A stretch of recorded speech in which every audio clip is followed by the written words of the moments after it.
Entonces, estamos en la clase número 1 de este taller que hemos denominado el rapto de la iglesia. Es una verdad, es una tradición que dice muy por encima de las interpretaciones, posturas, exposiciones que hayan hecho acerca de este tema. Lo único que consideramos nos debe importar y a lo que definitivamente debemos creerles a lo que dice la Escritura. Entonces, frente a este tema hemos desarrollado 6 clases muy interesantes que van a tener el único propósito de no solamente validar con la escritura si esta doctrina que es tan popular, que tiene muchísimos adeptos y seguidores, de eso estaremos hablando. Muy por encima de todo esto, hemos procurado, digamos que compilar una cantidad de informaciones que no solamente nos permita validar si esto es cierto o no es cierto, lo vamos a ir descubriendo, ¿sí? Con el paso de este taller. Y pues digamos que vamos a permitirles con la misma escritura ampliarles un poco el lente a algunos, despejarle dudas a otros en cuanto a este momento tan maravilloso que es el que ustedes y yo esperamos. Así que vamos a dejar un espacio al final de la clase para las preguntas. Vamos a dejar un espacio entre 10 y 15 minutos para las preguntas, así que si las tiene, por favor, téngalas listas en ese momento, no antes, para darle, digamos que, dinámica a la presentación.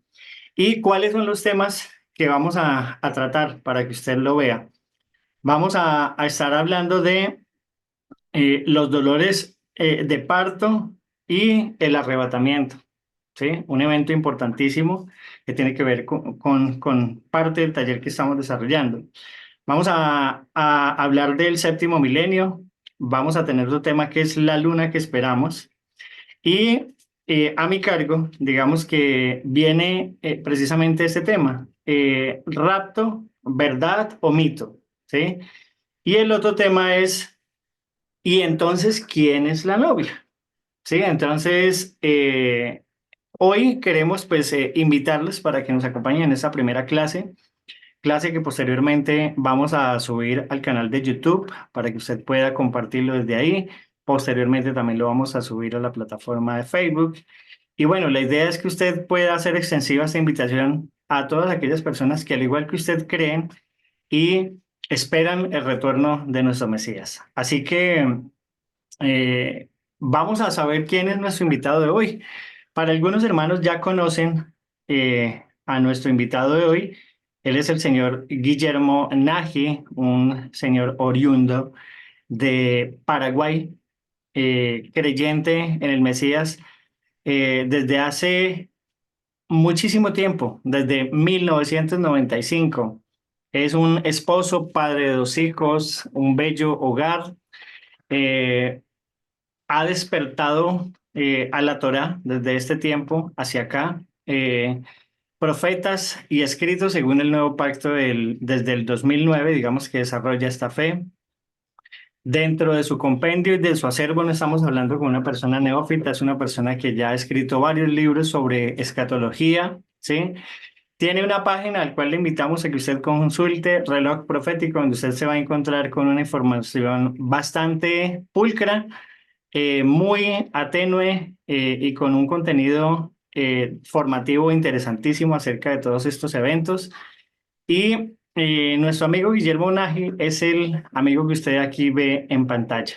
Así que a partir de ese momento, pues queremos invitarlos para que, por favor, tengamos micrófonos cerrados. Si hay que leer algún texto, por favor, en orden.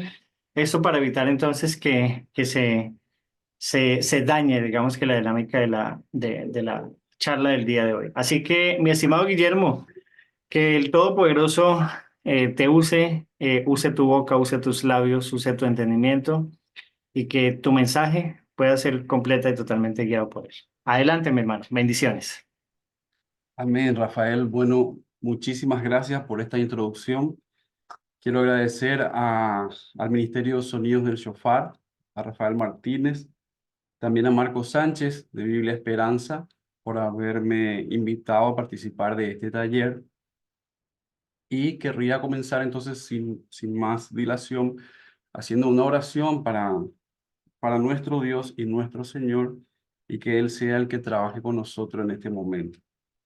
Señor nuestro Padre, te agradecemos por esta oportunidad de aprender de tu palabra. Te pedimos, Señor, en nombre de Yeshua, que tú seas el que esté moldeándonos en este taller, trabajando con nosotros, y que podamos, Señor, ver en tu palabra lo que tú has planeado, en tu plan perfecto, Señor, sobre tu venida, sobre los tiempos que estamos pasando, Señor, y sobre todas las cosas que podamos ver tu amor, Señor, para con tu pueblo, para con Israel, al cual tú nos has dado por gracia, Señor, la opción de pertenecer.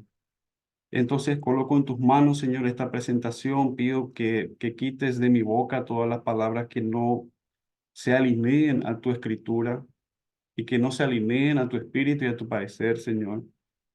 Y también pido que bendigas a los oyentes y que sea una presentación agradable a ti, Señor. En nombre de Jesús. Amén. Bueno, comencemos con la parte que me toca de esta presentación, de este taller, que se titula Los dolores de parto y el arrebatamiento. Esta imagen me pareció muy interesante para este título y encontramos en Éxodo capítulo 19, versículo 4, una frase que para mí es muy descriptiva de lo que el Señor hace con su pueblo. Y dice así: vosotros visteis lo que hice a los egipcios y cómo os tomé sobre alas de águilas y os he traído a mí. Los dolores de parto y el arrebatamiento. Vamos a comenzar entonces con una introducción eh, que se encuentra, leyendo el verso que se encuentra en Isaías 26, del 16 al 21. Y dice así: Yahweh, en la tribulación te buscaron. Ahí estamos ya conectando lo que estamos leyendo con eh, el motivo de este taller, que es acerca de el arrebatamiento y de mi exposición específicamente sobre los dolores de parto y el arrebatamiento. En la tribulación te buscaron. Derramaron oración cuando los corregiste. Musarjá, en hebreo, instrucción, corrección. Cuando los corregiste, como la mujer encinta, cuando se acerca el alumbramiento, gime y da gritos en sus dolores, así hemos sido delante de ti, oh Yahweh. Concebimos, tuvimos dolores de parto, dimos a luz viento, ninguna liberación hicimos en la tierra, ni cayeron los moradores del mundo. Bueno, hasta aquí me quiero detener un poquito antes de continuar con este pasaje, porque es interesantísimo. Esto describe los dolores de parto y el arrebatamiento. Los dolores de parto, quiero leer al revés un poquito este pasaje en una forma positiva de cómo debería haber sido, o mejor dicho, cómo será, porque esto es algo que sucedió en el pasado, pero volverá a suceder, solamente que ya de forma conclusiva y con un final diferente. Dice: ¿qué pasaría si lo leemos así? En la tribulación te buscó tu pueblo, derramó oración cuando lo corregiste, como la mujer encinta cuando se acerca el alumbramiento, gime y da gritos en sus dolores, así somos delante de ti, oh Yahweh. Concebimos, tenemos dolores de parto,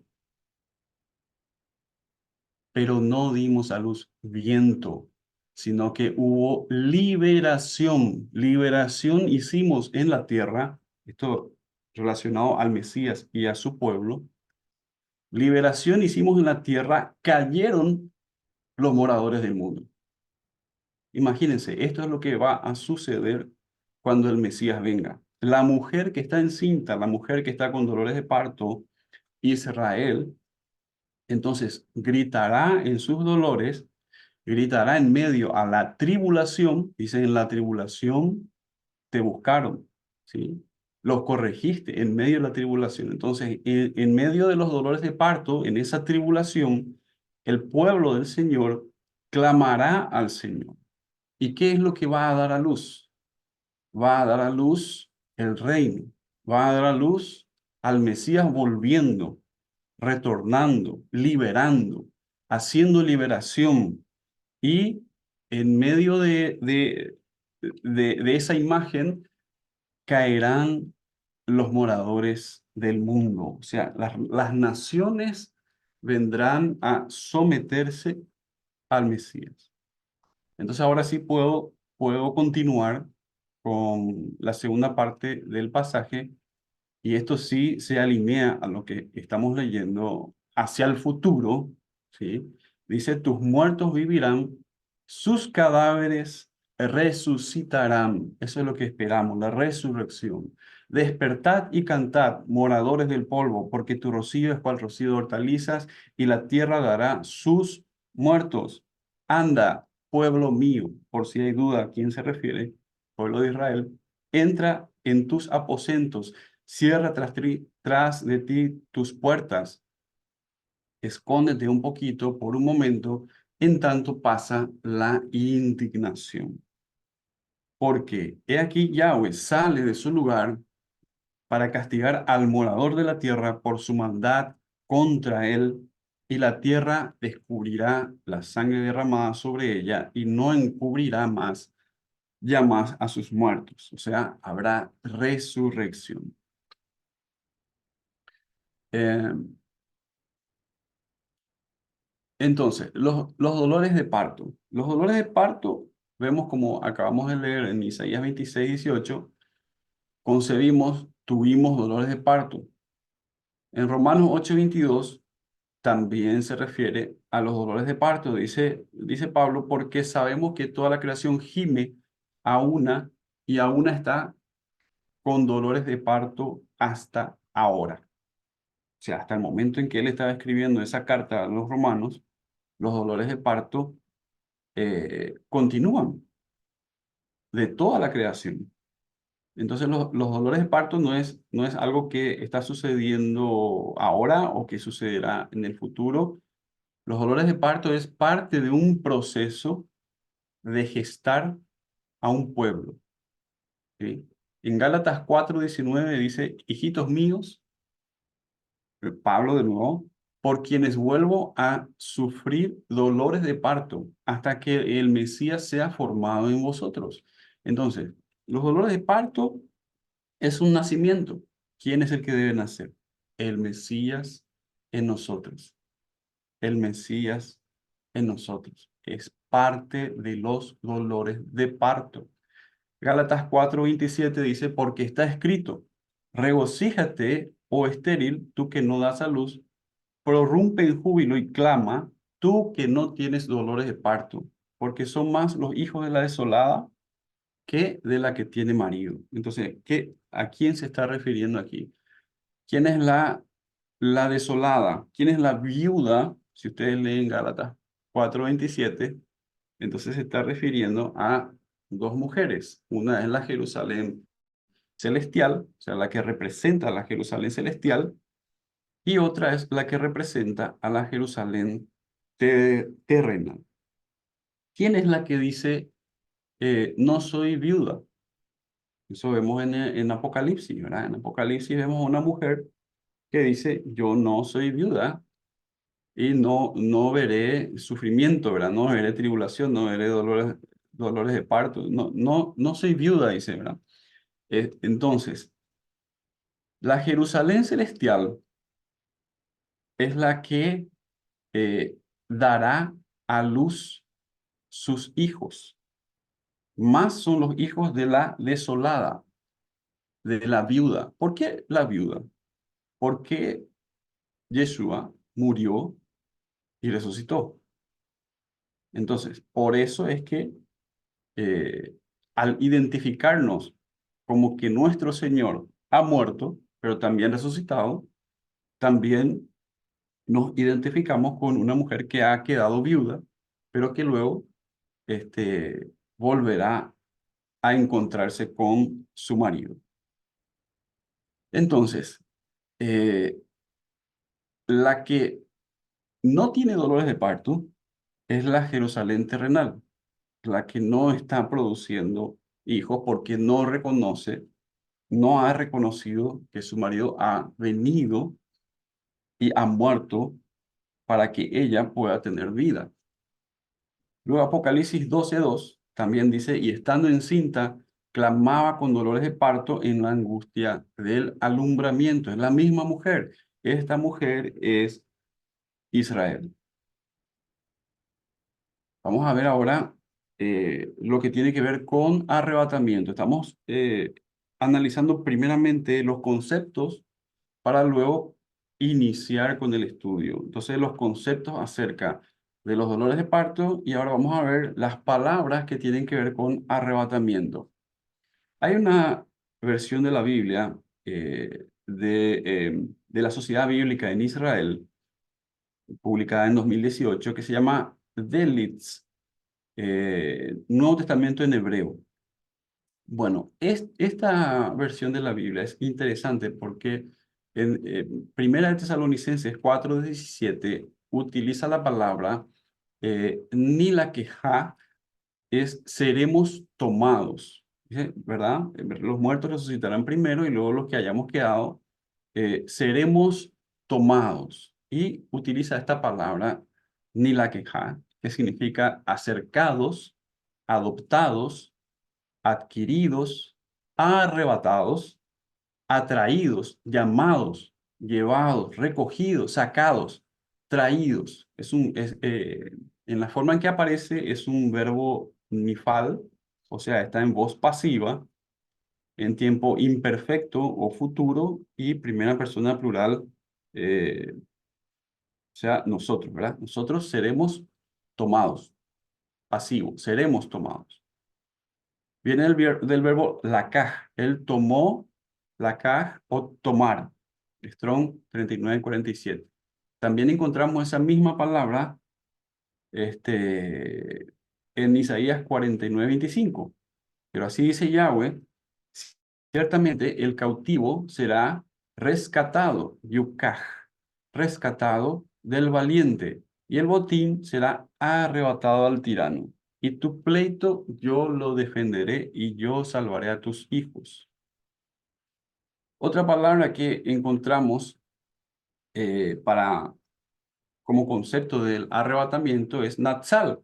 Natsal, ¿verdad? ¿Cuántas veces escuchamos ya natsal, el arrebatamiento? Entonces, en Zacarías 3:2 encontramos esta palabra, pero si queremos decirla como utilizarla en el mismo tiempo en el que la anterior, sería nitzalnu, nitzalnu. Seremos arrebatados, seremos libertados, librados, quitados, recobrados, redimidos, sacados, seremos salvados, utilizándolo en el Binyan, en la voz pasiva, nifal, en tiempo imperfecto, que sería futuro, y también en primera persona del plural. Entonces, natsal es el Strong 53:37, significa arrebatar. Así vemos perdón. ¿Y cómo sería entonces el sustantivo? Liberación o arrebatamiento o rescate. Hatzalah. Hatzalah. En Zacarías 3:2 encontramos, y dijo Yahweh a Satanás, Yahweh te reprenda, oh Satanás, Yahweh que ha escogido a Jerusalén, te reprenda. No es está hablando del sacerdote Yehoshua, un tizón arrebatado, mutzal del incendio. Entonces, recordamos que Judá estaba en Babilonia y luego volvieron para edificar el templo y para edificar los muros de Jerusalén. Y habían vuelto entonces Esdras, Nehemías, estaba hablando también del sacerdote Yehoshua, y Y ahí encontramos esta palabra mutsal, arrebatado del incendio. Otra palabra que encontramos, Zorobabel también, ¿verdad? Yoshua, sacerdote, y Zorobabel, el gobernador. ¿Qué significa los salidos de Babilonia? Zorobabel. Y Yehoshua, Yahweh, salva. Otra palabra que encontramos en el hebreo eh, como arrebatamiento es nasa, elevar, levantar, arrebatar, tomar. Eso es del Strong 5375 y la vemos en Éxodo 19:4, que es el versículo con el que inicié la presentación. Vosotros visteis lo que hice a los egipcios y cómo os tomé esa sobre alas de águilas y os he traído a mí. ¿Y para qué hizo el Señor eso? Con su pueblo. La respuesta está en el versículo 6. Vosotros me seréis un reino de sacerdotes y gente santa. Entonces el propósito de tomar a Israel de Egipto es el nacimiento de un reino. Es la formación de un reino, pero no es un reino cualquiera, es un reino de los cielos, porque es un reino que Dios llamó, que Dios formó, que Dios creó. Es un reino que Él está gestando y que dará a luz. Entonces dice, vosotros me seréis un reino de qué? De sacerdotes y gente santa. Ese es el propósito. Cuando el Señor toma, está usando la palabra nasa, en este caso esa, Él arrebata de Egipto. Ahí Él está arrebatando a su pueblo de Egipto. ¿Sí? Ah, os tomé, os arrebaté sobre alas de águilas. O sea, pensemos un minutito. En Egipto están los dioses de Egipto, están la cultura de Egipto, está la doctrina de Egipto, la levadura de Egipto, ¿sí? Los dioses a los que los egipcios adoraban, que podemos representar también por águilas. En la escritura vemos que dos veces se habla de una gran águila, una vez en referencia a Babilonia, que después vino a tomar lo que restó del cogollo del cedro, dice, o sea que llevó a Judá cautivo a Babilonia, y habla de otra gran águila que es Egipto. Eh, pero luego nosotros vemos también en Apocalipsis que el Señor dice que le dio a la mujer, que es Israel, las alas del águila para que volase a su lugar en el desierto. Porque el Señor también se compara a un águila en la forma en que Él cuida y provee para sus hijos. Entonces, este, de qué forma Él cuida de sus hijos en el nido, los hace crecer, provee para ellos y luego forma su descendencia de esa forma. Entonces, el Señor arrebata de las águilas de Egipto, de sobre las águilas de Egipto, y los trae a Él. Ese es el arrebatamiento. De eso se trata. Traer a Israel a su Dios. Ahora sí vamos a mencionar entonces los objetivos de esta exposición, que son, en primer lugar, entender las diferentes interpretaciones y perspectivas que existen sobre el arrebatamiento. Y en segundo lugar, proponer una interpretación fundamentada en la escritura sobre la semana 70. Los puntos 3, 4 y 5 me gustaría, si es que no tenemos tiempo ya hoy, tocarlos mañana, porque hay bastantes cosas que ver. Pero el punto 3 sería identificar la finalidad de la tribulación. El punto 4, comprender los tiempos establecidos en la palabra, o sea, más o menos entender en qué tiempo estamos en este momento, y luego cerrar con una conclusión sobre los dolores de parto y el arrebatamiento. Entonces, el primer punto sería entender las diferentes interpretaciones eh, y perspectivas que existen sobre el arrebatamiento. Podemos mencionar, en primer lugar, eh, el arrebatamiento pretribulacional, que sería una perspectiva que sostiene que el arrebatamiento ocurrirá antes de un periodo de 7 años de tribulación. Este periodo precederá a la segunda venida del Mesías. Los creyentes serán llevados al cielo. Esto es lo que yo estoy leyendo, lo que dice eh, el punto de vista pretribulacional en este caso. Los creyentes serán llevados al cielo, según este punto de vista, para evitar la ira divina que se derramará durante la tribulación. Existe otro punto de vista que es el mid-tribulacional, que coloca el arrebatamiento en la mitad del periodo de 7 años de tribulación. Dice que los creyentes serán arrebatados también al cielo antes de la porción más intensa de la tribulación, pero después de un tiempo inicial de dificultades. La tercera postura dice postribulacional, enseña que el arrebatamiento ocurrirá al final del periodo de 7 años de tribulación, justo antes de la segunda venida del Mesías. Los creyentes pasarán por la tribulación, pero serán arrebatados antes del juicio final. Tenemos otro que se llama pre-ira. Sostiene que el arrebatamiento ocurrirá antes de la ira divina, pero no necesariamente antes del periodo de 7 años de tribulación.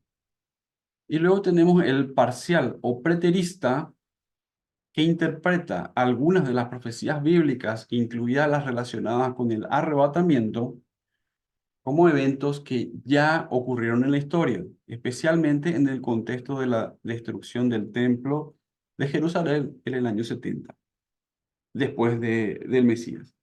Esta última postura, yo una vez estuve conversando con personas que defendían esta postura, me pareció muy, muy fuera de lugar la postura de que el arrebatamiento ya vino.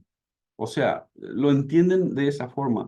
Creen que el arrebatamiento fue, este, o sea, que la venida del Mesías se realizó en el año 70 y ahí ya ocurrió todo lo que debería haber ocurrido, la tribulación, la destrucción del templo, etcétera. Entonces, esta postura yo la dejaría un poco aparte.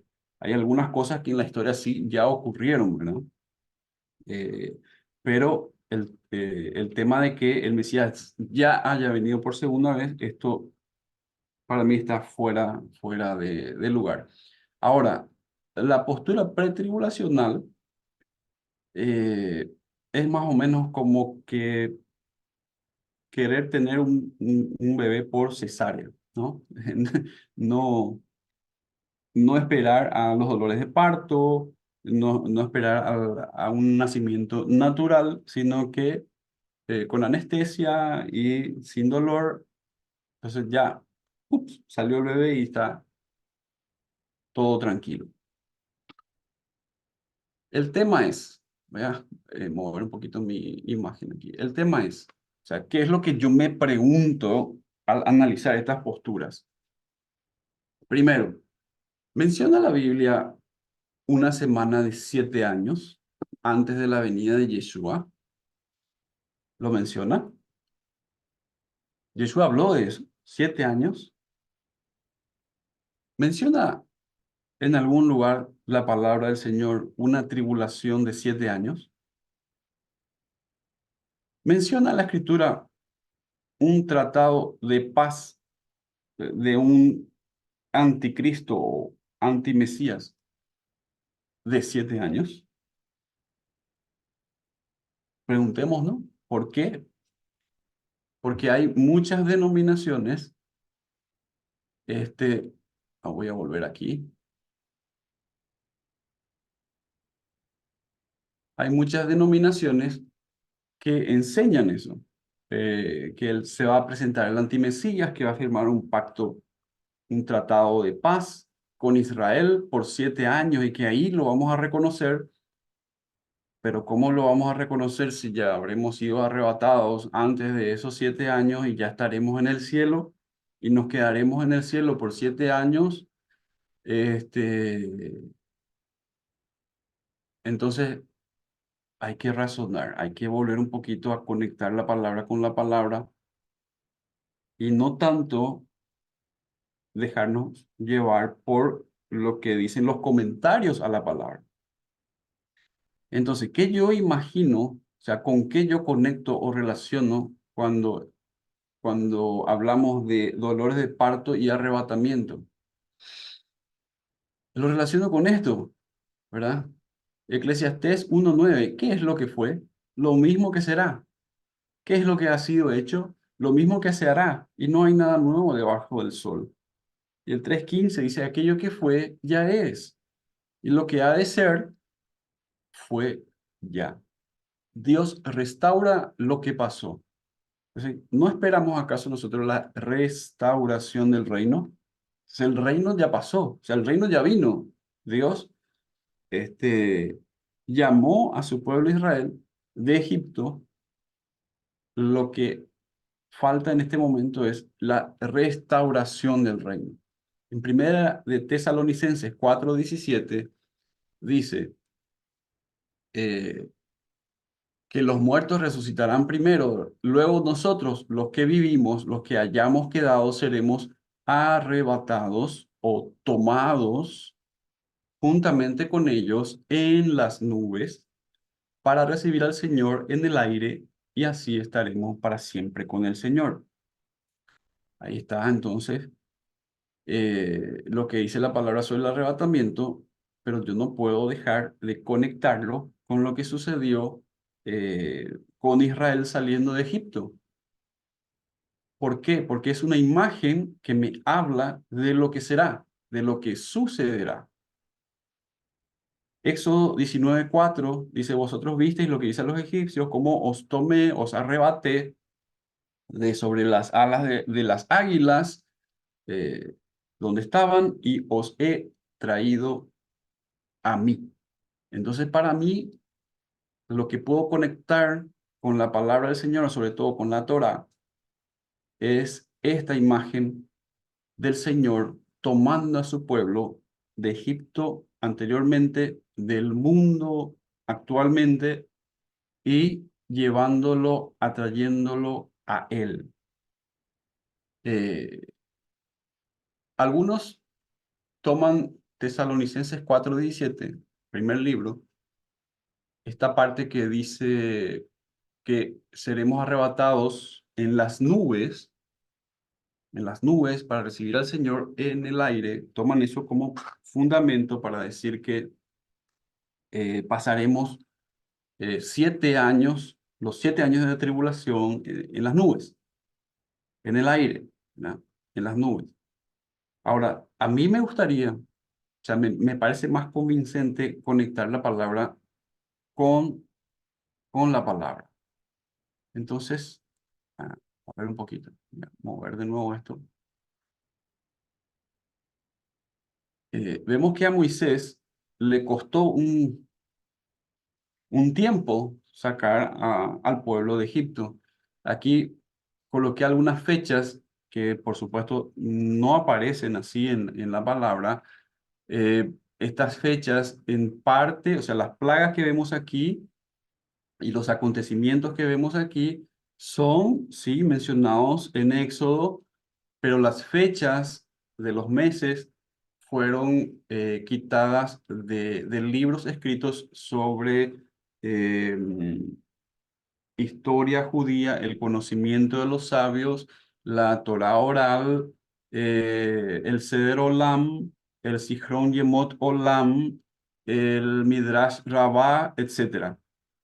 Esto pueden encontrarlo en la página web betemuna.org barra fiestas.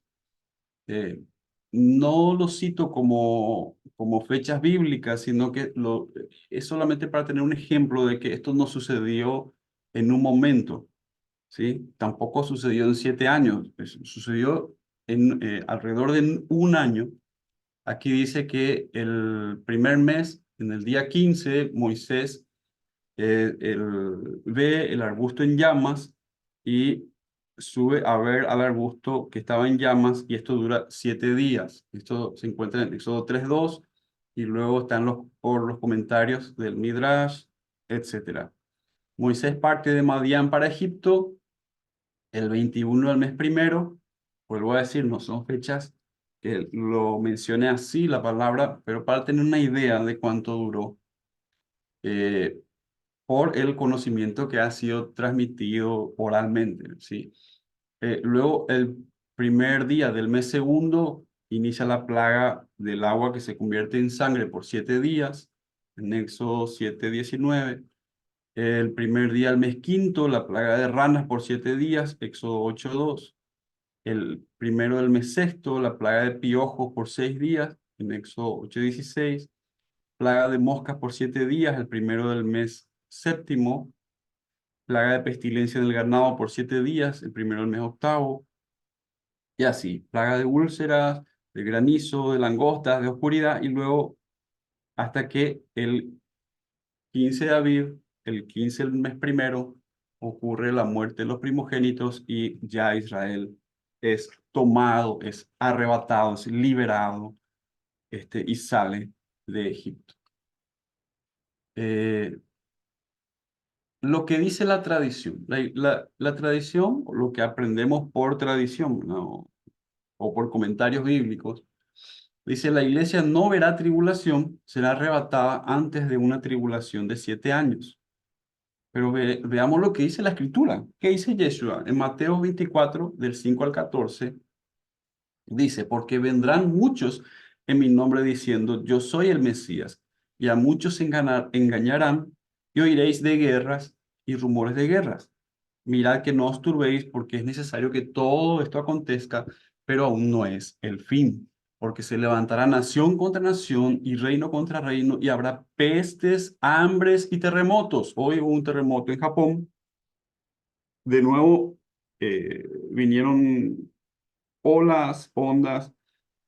He visto videos de cómo se levantaba la tierra, el asfalto. O sea, acá dice que habrá terremotos. Sí, siempre hubo terremotos, pero acercándose el momento, dice, habrá todo esto junto, habrá pestes, hambres, terremotos, guerras, en diferentes lugares, no en uno solo, en diferentes lugares. Todo esto será principio de dolores. Ahora, con estos principios de dolores, ahí entonces vienen los dolores de parto. Entonces dice, os entregarán a tribulación y os matarán. ¿Qué pasó con que la iglesia no verá tribulación, que será arrebatada antes de una tribulación de 7 años, que tampoco encuentro tribulación de 7 años en la palabra? Vamos a ver un poquito más adelante eso, pero acá Yeshua está diciendo, os entregarán a tribulación y os matarán, y seréis aborrecidos de todas las gentes por causa de mi nombre. Muchos tropezarán entonces, me imagino, bueno, no han de esperar, y se entregarán unos a otros, y unos a otros se aborrecerán. Eso es lo que pasa hoy cuando empezamos a hablar de doctrina, y cómo vemos cómo uno tiene una postura, otro tiene otra postura, y ahí empezamos a discutir unos contra otros, y es un poquito esto de aborrecerse uno al otro por causa de cómo se entiende diferentemente la palabra. Y muchos falsos profetas se levantarán y engañarán a muchos. Y por haberse multiplicado la maldad, o otra señal de la tribulación, o de los dolores de parto, la multiplicación de la maldad, y el amor de muchos se enfriará. También apostasía, esa es otra señal, porque vendrá primero la apostasía, luego se manifestará el hombre, el inicuo, el hombre de pecado, el anomos o antitora, y luego vendrá el Mesías. Mas el que persevera hasta el fin, este será salvo, dice. Y será predicado este evangelio del reino, estamos hablando del reino de Israel, estamos hablando de la formación de un reino, estamos hablando de la gestación para dar a luz un reino. Este evangelio de este reino es el que será predicado en todo el mundo para testimonio a todas las naciones y entonces vendrá el fin. El fin es cuando nace este reino, cuando se restaura este reino. Ah, veamos un poquito esto de recibir al Señor en el aire, de ser arrebatados en las nubes. Hagamos un esfuerzo ya que estamos en un taller, tenemos que hacer algo de esfuerzo. Hagamos un esfuerzo de conectar la palabra con la Torah, ¿sí? No con las películas, vamos a conectar un poquito con la Torah. Y dice, eh, nosotros seremos arrebatados, ni la queja, juntamente con ellos seremos tomados en las nubes para recibir al Señor en el aire. Y así estaremos siempre con el Señor. Habíamos dicho que el objetivo del Señor era eh, arrebatar, tomar a su pueblo de Israel de Egipto para que sean un pueblo de sacerdotes y gente santa, donde ofician los sacerdotes, donde fueron llamados los sacerdotes a trabajar en el desierto, en el tabernáculo.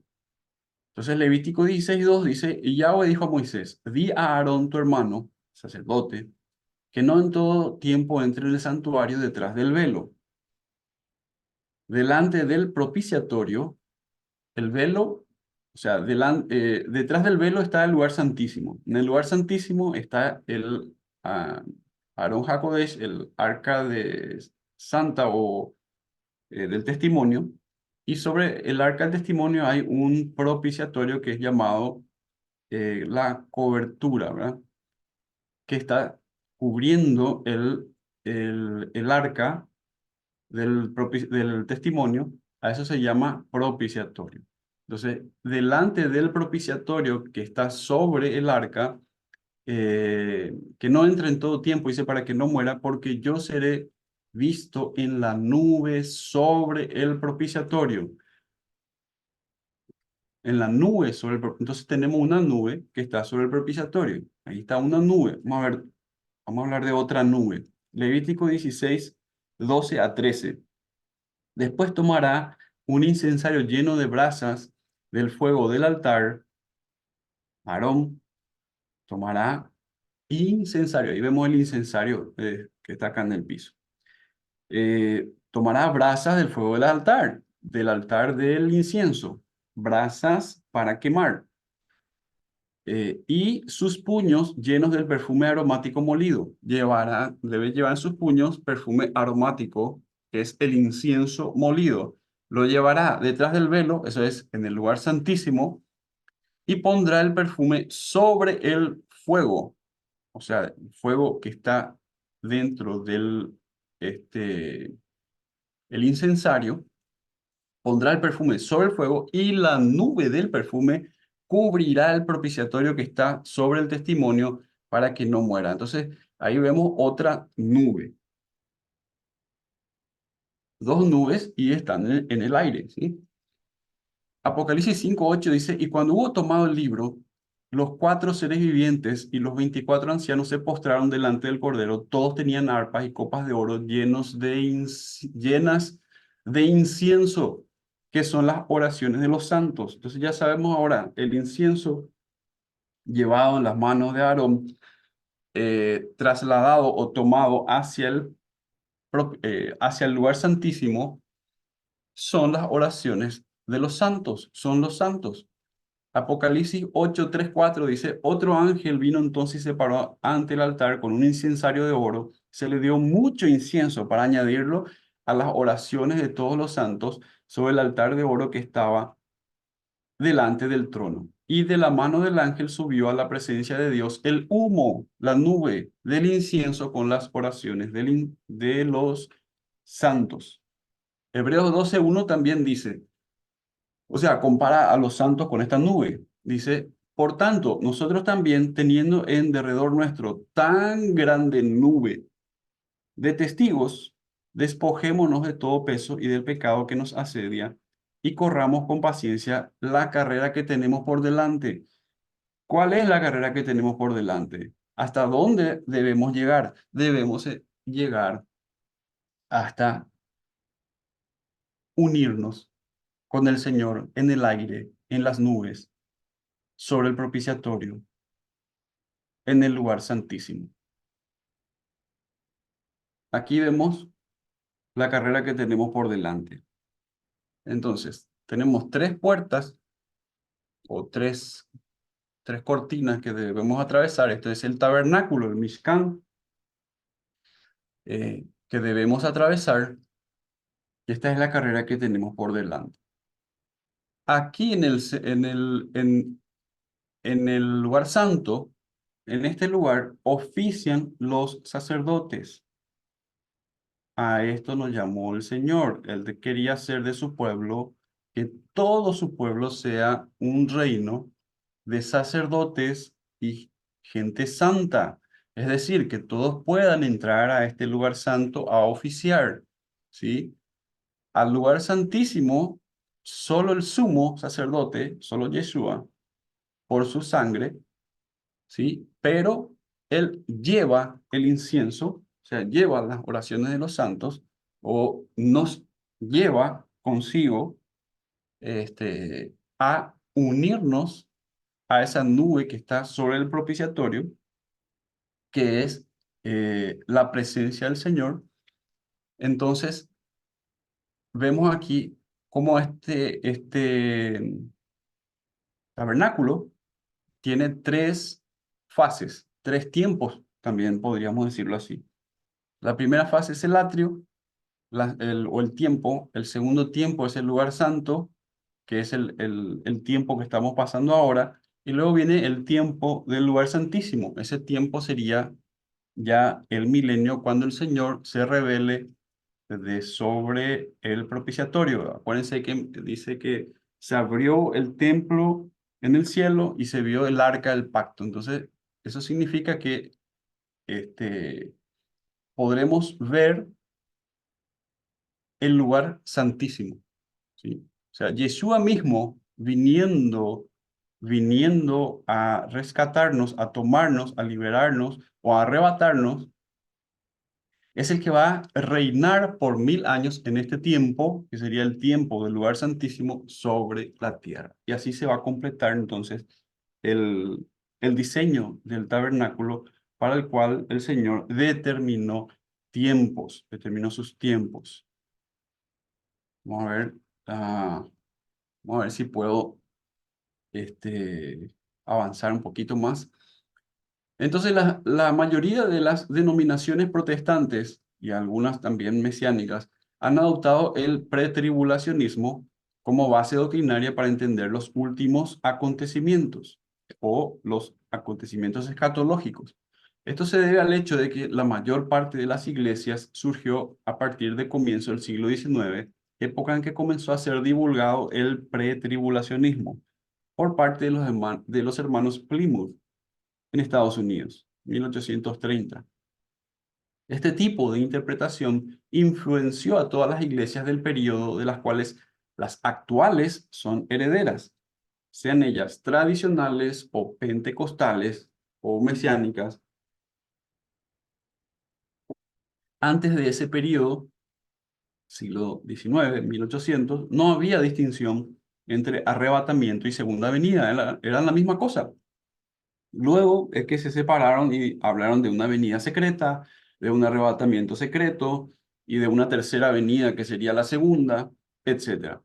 Fuimos enseñados a defender la concepción teológica de Darby, John Nelson Darby, que es el que conceptualizó el dispensacionalismo y este, es- esta visión fue estructurada y sistematizada por Schaeffer. Louis Sperry Chaffern. Tenemos varios libros de él donde él hace una teología sistemática y explica el dispensacionalismo, esta doctrina, fue divulgada también fue muy famosa esta doctrina porque aparecía en los comentarios de Scofield. Scofield, que es el comentarista bíblico que aparece en muchas Biblias de estudio Reina Valera de Scofield, popularizó se divulgó esta doctrina a través de Scofield y luego muchos la vimos popularizada en la película o la saga de películas Dejados Atrás de Tim LaHaye. Algunos dicen que lo único dejado atrás en la película fue la Biblia. Eh, un comentario de Pentecost del libro Eventos del Porvenir, Estudios de Escatología Bíblica, dice así: en la primera mitad de la semana, Israel experimentará los castigos de los eventos de los versículos de Mateo 24, 4 al 8, o sea, las plagas, los sellos, etcétera. Perdón, los sellos, aunque morarán en relativa seguridad de acuerdo con el falso pacto. Entonces, ahí que está hablando él. Ya, para él, la iglesia ya se fue, la iglesia nació por cesárea, sin dolor. Quedó Israel, separó Israel, la iglesia de Israel, hizo una separación, inventó un falso pacto que no, yo no lo veo en la palabra. Dice, a mitad de la semana inventó que un antimesías hará un falso pacto con Israel, que tampoco lo veo así en Daniel 9:27, vamos a enseguida analizar eso. A la mitad de la semana desatará una gran persecución por causa del desolador, que hará que Israel huya de la tierra. O sea, él está diciendo que lo que sucedió en el año 70, cuando Roma destruyó Jerusalén y el templo, es lo que va a suceder entonces en la semana 70, dice. Por lo tanto, tampoco cree que la semana 70 fue cumplida, o sea, la deja flotando en el aire. Eh, y que este Israel, dice, será engañado por un falso profeta y caerá en apostasía. El Israel creyente será un pueblo de testigos que llevará las buenas nuevas de que estos eventos anuncian la proximidad del Mesías. O sea, el Mesías ya vino, llevó a la iglesia, pero vendrá otra vez, por tercera vez, según él, ¿verdad? Y que Israel, entonces, en ese momento el creyente Israel, ahí sí va a llevar las buenas nuevas. Según el dispensacionalismo, ¿cómo sería eso? Si el tiempo de la gracia terminó, ¿cómo llevaría las buenas nuevas? ¿Cómo, o sea, para el dispensacionalismo? Me cuesta un poquito entender. Este periodo terminará con la segunda venida del Mesías, que en realidad es la tercera para él. Dice que ese pacto engañará a muchos, haciéndoles creer que este hombre de pecado es Dios. Según a Tesalonicenses 2:3. Según a Tesalonicenses 2:3 está en pasado el verbo. eh, o sea, en presente está el verbo y como Pablo está escribiendo que eso está sucediendo, entonces no lo describe en tiempo futuro. La proclamación de este falso pacto será la que indicará el comienzo de la 70ª semana, o sea, una semana 70 que para él está fluctuando en el aire, volando, nunca se cumplió y hizo un paréntesis el Señor que de un tiempo indefinido, así lo interpreta el dispensacionalismo. Entonces, para eso es necesario que nosotros conozcamos realmente que ese pacto de 7 años no existe. O sea, ese es un falso pacto de 7 años. El pacto del que habla Daniel 9:27, ese pacto es el pacto que se confirma. Es el pacto que Daniel menciona en el versículo 4 del capítulo 9 de Daniel, y ese pacto consiste en terminar la prevaricación, en poner fin al pecado, en expiar la iniquidad, en traer la justicia perdurable, sellar la visión y la profecía y ungir al santo de los santos, mencionado en el versículo 24. Este pacto podemos, o sea, el pacto de Daniel 9:27, podemos verlo también en Zacarías 3:9. Zacarías 3:9 dice, quitaré el pecado de la tierra en un día. ¿Cuándo sucedió eso?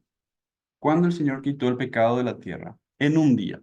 Y Jeremías 31:31, cuando habla del nuevo pacto, de aquí vienen días, dice el Señor, en que haré un nuevo pacto con la casa de Israel y con la casa de Judá. Quitaré su corazón de piedra, pondré un corazón de carne, haré que anden que guarden mis mandamientos, pongan por obra mis estatutos y no me acordaré más de sus pecados. ¿Cuándo sucedió eso de no acordarse más de sus pecados, de quitar el pecado de la tierra en un día?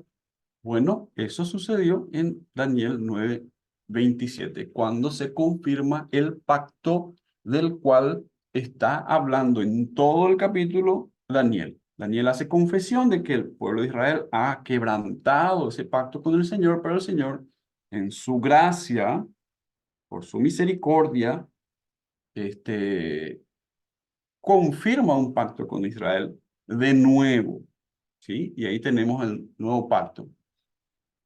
¿Por qué con Daniel? ¿Por qué el Señor reveló esto a Daniel? Si ni siquiera el pueblo judío cree que Daniel sea un profeta.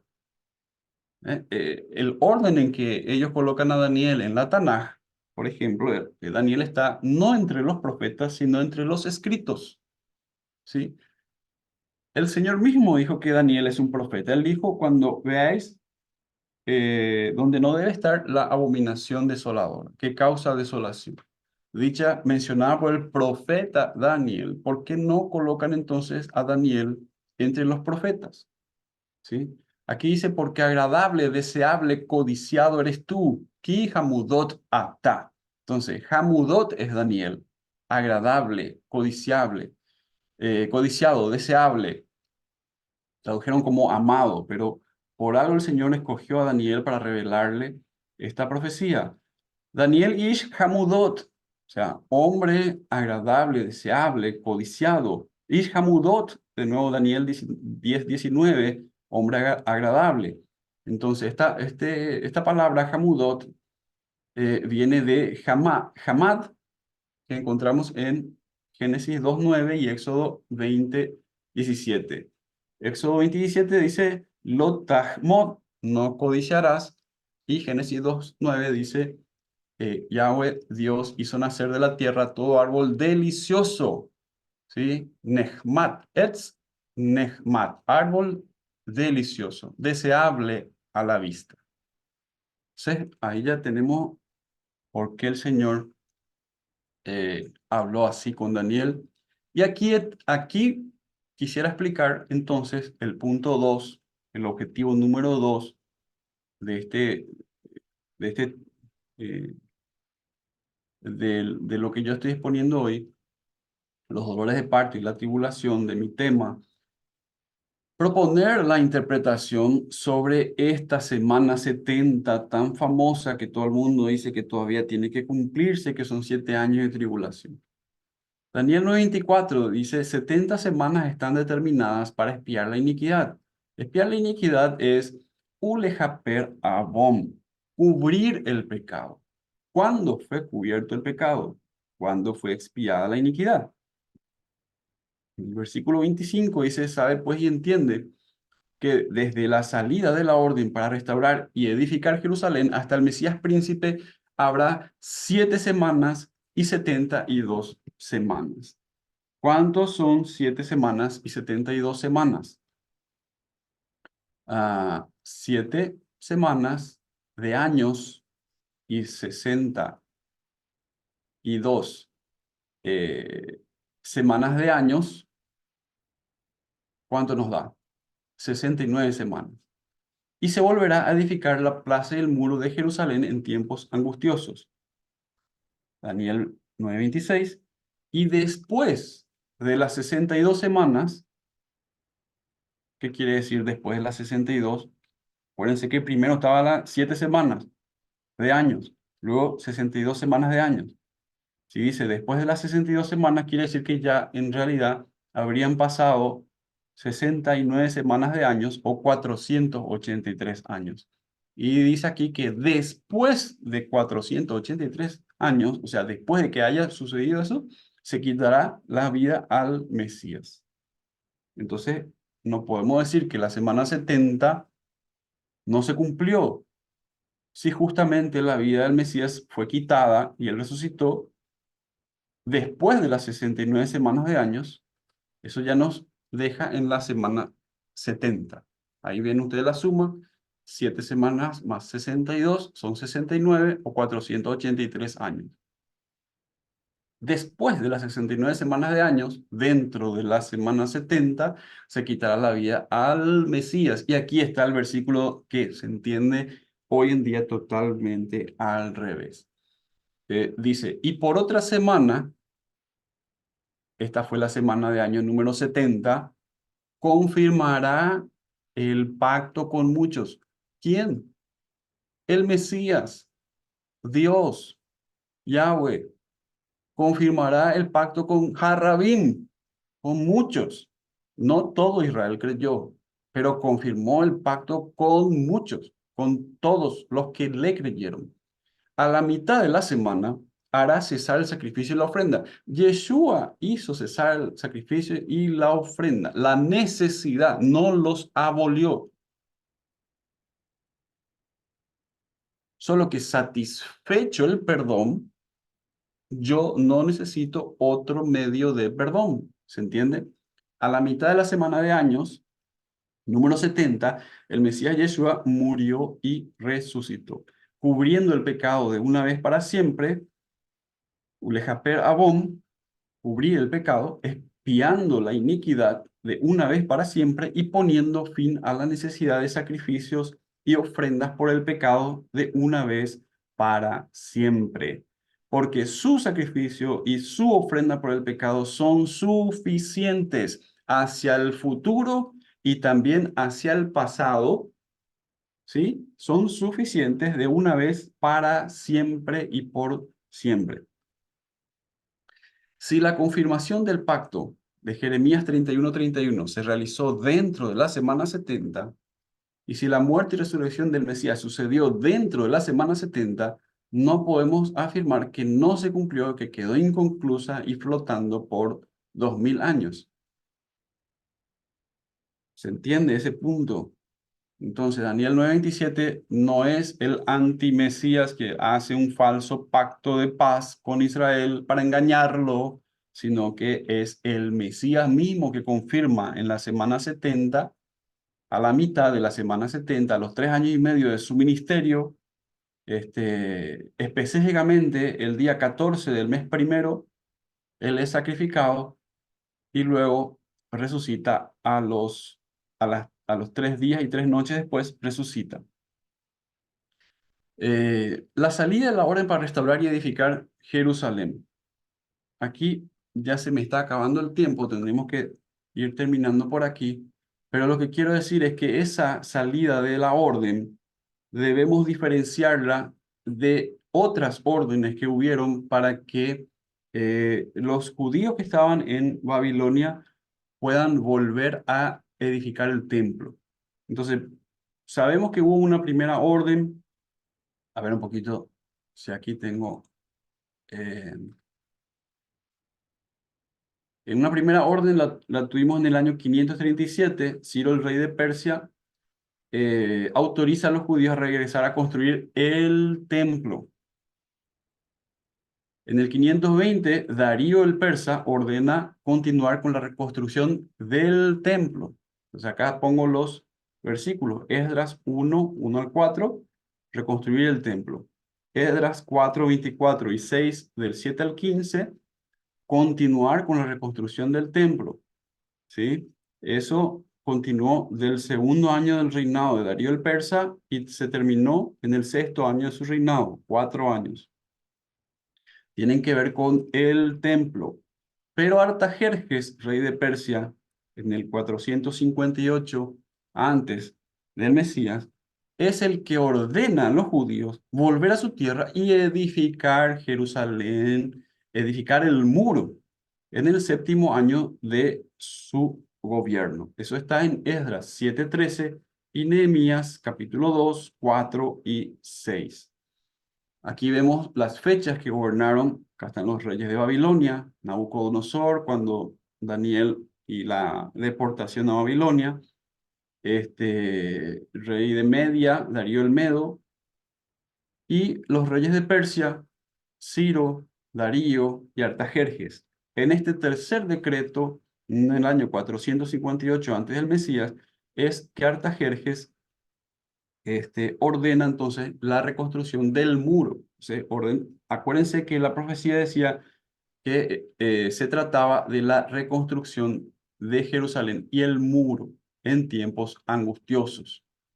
Y aquí tenemos el libro de Nehemías, donde en los capítulos del 1 al 7 y 11 y 12 relata cómo Nehemías, que era un copero del rey Artajerjes I, obtuvo permiso para regresar a Jerusalén y supervisar la reconstrucción de la muralla y la restauración de la ciudad. Vamos a leer algunos versículos solamente. Nehemías 2:5.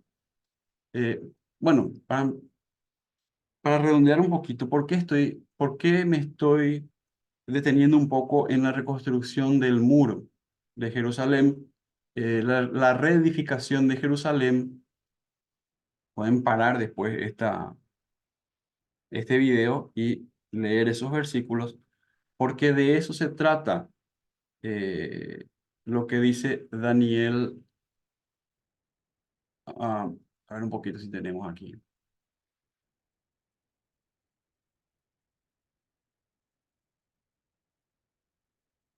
A ver si alguien me ayuda con...